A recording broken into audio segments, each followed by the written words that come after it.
माँ एक ऐसा शब्द जिसको हर आदमी अपनी मुसीबत में याद करता है।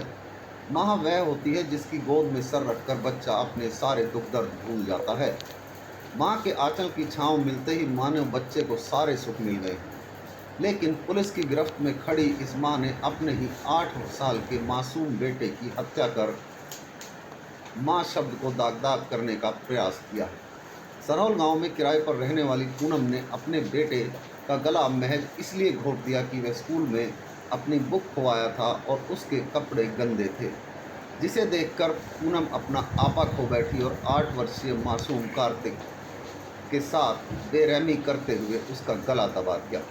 कार्तिक को अस्पताल ले जाया गया, जहां पर डॉक्टरों ने उसे मृत घोषित कर दिया। पुलिस ने कार्तिक के पिता की शिकायत पर पूनम को गिरफ्तार कर मामला दर्ज कर लिया है। तो एक महिला आरोपी को गिरफ्तार किया गया है चायपुर में। देखिए, एक गुड़गांव के अंदर एक बहुत ही दुखद घटनाक्रम हुआ है, जिसमें एक माँ ने ही अपने बेटे का गला घोंटकर उसकी हत्या कर दी है। घटनाक्रम का विस्तृत विवरण इस प्रकार से है कि 13 मई की ये घटनाक्रम है, दोपहर को लगभग 2 बजे के आसपास। जो पूनम है आरोपी, जो आरोपिता है, और इसका बेटा है वो 8 वर्ष का था, इसका नाम कार्तिक था। वह स्कूल से लगभग 1-1:30 बजे के आसपास अपने घर वापस आया है। सिरहोल गांव सेक्टर 17-18 पुलिस स्टेशन के अंतर्गत ये एरिया आता है, वहाँ ये रहते थे। और जो पूनम के हस्बैंड है अरविंद कुमार, वो मेहनत मजदूरी करते हैं। और उस दौरान जो पूनम है शॉर्ट टेम्पर्ड सिचुएशंस में रहती है, काफ़ी अपने बच्चे के साथ मारपिटाई करती रहती थी। उस दौरान जब ये स्कूल से वापस आया तो कुछ किताबें उस बच्चे ने खो दी थी, और जो उसके कपड़े थे वो काफ़ी गंदे हो रखे थे। कुछ पुट्टी वगैरह, बिरला पुट्टी जैसे होती है, पुट्टी वगैरह लगी हुई थी उस पे।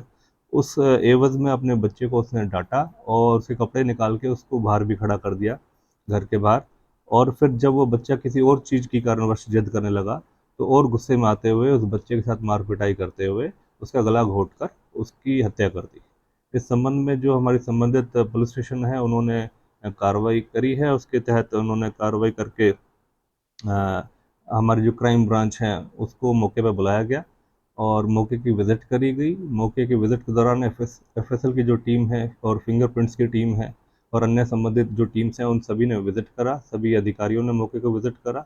और फिर जब शक के आधार पर जब हमने पूनम से पूछताछ करी, जो हमारे इंचार्ज क्राइम सेक्टर 17 हैं, इंस्पेक्टर अनिल, उनकी टीम द्वारा जब इनसे शक के आधार पर पूछताछ करी तो ये बातें सामने आई कि गुस्से को देखते हुए, अपने बच्चे के साथ लड़ाई झगड़ा और उसकी ज़िद को देखते हुए एक माँ ने, जो पूनम है, उसने अपने ही बेटे की हत्या कर दी है।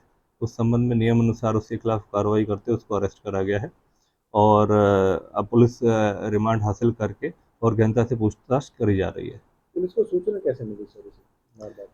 देखिए, सेक्टर 17-18 पुलिस स्टेशन के अंदर एक कल्याणी हॉस्पिटल से ये सूचना प्राप्त हुई थी 13 मई को, कि लगभग एक बच्चा है 8 वर्षीय जिसकी डेथ हो गई है। तो उस संबंध में जब वहाँ पर जाके मौका देखा गया और संबंधित जानकारी हासिल करी गई, तो जो बच्चा था कार्तिक, उसके पिता अरविंद ने एक लिखित दरखास्त फिर पुलिस स्टेशन में दी, जिसके तहत जो कार्रवाई नियमानुसार अमल में लाई गई। और जब उसके बाद जब ये गहनता से पूछताछ करी गई कि किस प्रकार से इस बच्चे के साथ ये घटनाक्रम घटित हुआ है, तो उसके दौरान जो पूछताछ में चीज़ें सामने आई, तो कुछ जो शक के दौरान जो हमारी क्राइम ब्रांच ने इस पर कार्रवाई करी, जो हमें कुछ उसकी मदर पे ही शक गया। और शक के दौरान जब हमने पूछताछ करनी शुरू करी, तो उसके दौरान उन्होंने खुद ये डिस्क्लोज़ किया कि बेस इस तरीके से इस घटनाक्रम की वजह से ये घटनाक्रम को अंजाम दे दिया गया है। तो इसकी मदर को नियमानुसार अरेस्ट कर लिया गया। तो सर ये क्या भागी थी उसके बाद वारदात को अंजाम देकर या वहीं पे थी? नहीं, ये मौके पे ही थी और उस तरीके का कोई भी इसके ऊपर भाव नहीं था। तो हमें इसके ऊपर शक आया कि अगर बच्चे की डेथ हुई है और माँ के ऊपर इस तरीके से कोई भाव नहीं आ रहा है कि उसने कुछ ऐसा कृत्य कर दिया है, कोई इसके अंदर इस तरीके की विशेष हमें परिस्थिति नहीं दिखी कि जिसके ऊपर हमें अन्यथा कोई और ऐसी वजह लगे। तो हमें इसके ऊपर शक गया कि कहीं न कहीं माँ का रोल रहा होगा इसमें। तो जब गहनता से पूछताछ करी तो ये चीज़ें सामने आई। सर कोई अफेयर की बात आ रही थी कि दो गैर मर्दों के साथ भी इसके अफेयर थे, नहीं, ऐसा इस कुछ? तरीके की कोई भी घटनाक्रम अभी किसी भी तरीके से सामने नहीं आई है। अन्यथा ये सभी बातें हैं, इनकी हम पुष्टि नहीं करते।